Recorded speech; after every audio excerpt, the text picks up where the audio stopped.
Florida man wins women's poker tournament, and the women are angry about it.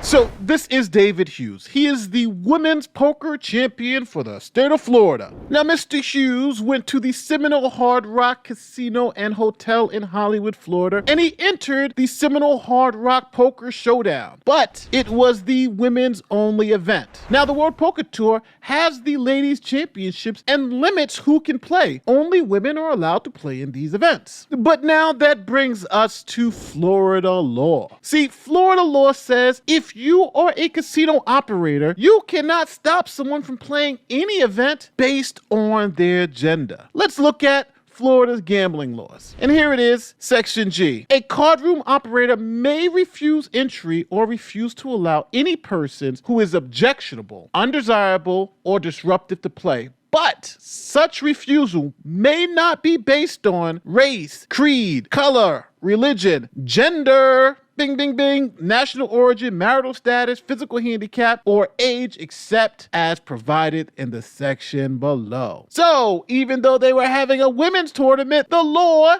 didn't allow them to discriminate against men. So, Mr. Hughes said, I'm going to play in the women's tournament because today I identify as a young woman. So now, the women at the tournament were totally outraged that Mr. Hughes was playing in their women's only event. So the women came together and gathered $600 for any woman at the table who could eliminate Mr. Hughes. That's right, they had a bounty on Mr. Hughes for $600 because they wanted to eliminate the female imposter. Here's the videotape. Oh yes, all right.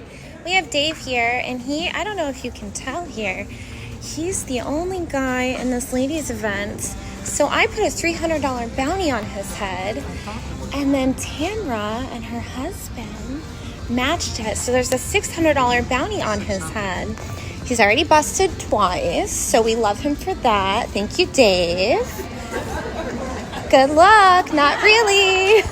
Now, Hughes isn't the first man to do this. Back in 2009, Abraham Korotsky won the No Limit Women's Tournament at the Borgata in Atlantic City. Here he is sitting at the table with the ladies. Now, back then, the women were so upset, they called it a bad deal in AC and said that he was making a mockery of the sport by playing in the women's tournament. And that's because Atlantic City has the same regulations that Florida has. So why did he do it? Well, he claims he did it because if you hold a poker tournament at his house, which he says the Borgata is his home, then he is going to win it because he is the king of the Borgata. We're sitting here with Abraham Korotsky, who just beat Joe McKean heads up for the championship, Borgata Poker Open Summer Championship.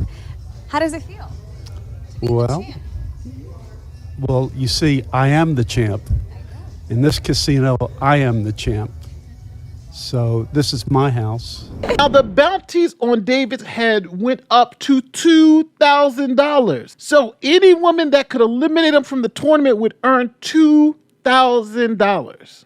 So what happened? So David, the only man playing in a tournament of 82 women who are all gunning for him, because if they take him out, they win $2,000 on top of whatever the tournament's going to pay, failed to do so, and David persevered and became the first male women's champion of poker. Here's a tweet from someone at the event. 70-year-old David entered a World Poker Tour ladies event at the Seminole Hard Rock. The ladies, plus the internet, gathered a $2,000 bounty on him, and he went on to win. He is the ladies event champion. So now, why is this even becoming a story? Well, because men now have found a quirk in the law. Since now anyone can identify as either a woman or a man, now white men are starting to identify as women of color so they can get those benefits that they couldn't get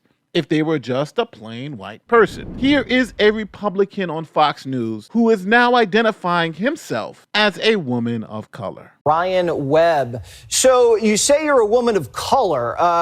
What kind of color are we talking about here? Well, I am Jesse. First, I want to thank you for having me on here tonight and giving me the opportunity to clear up any misunderstandings. I am identifying as a woman of color due to my extensive Native American history, Cherokee, as a matter of fact. And very proud of that. Very proud. Are you more Native American than Liz Warren or less? Well, you know, I don't profess to know the history of Liz Warren, but I think it's pretty consistent that I have Cherokee on both sides of my family. So I think it's enough to self-identify as a woman of color. Yeah, yes. she only had one side, Cherokee, so you probably are more Cherokee than she is. Have you found that now that you are identifying as a lesbian Indian, that your career trajectory is moving in the right direction? Well, you know, that remains to be seen, Jesse. Some people have really been upset. You know, they've been big mad about it. And, you know, we had a group of individuals show up at our local Delaware County Council meeting to express their fake outrage and, you know, let me know that they thought I should resign. So let's keep it real. This is what happens when the rule becomes ridiculous, right? Now, we understand there are men and there are women, and we segregate the sexes for things like sports and other events, right? But now, since we have the LGBTQ plus community expressing that the term woman essentially doesn't mean anything, and anyone can identify as a woman or man, now it leaves these questions on, well, hey, is it legitimate for this guy to just say now, I identify as a woman of color because I, number one, feel like a woman, so that's why I'm a woman, and I have some Cherokee blood, so that makes me a woman of color. Like, there's a ridiculousness that they're trying to expose. But now, do you agree with this is the right way to do it? Go win women's poker tournaments, go break women's powerlifting records, and go run for city council as a woman of color to show the absurdity in this rule? What do you guys think? Do you guys think it's too much? Do you guys think it's too little? Or do you guys think this is exposing the fact that this is starting to get ridiculous? Let me know in the comment section. My name is Nate the Lawyer, and watch another video right now.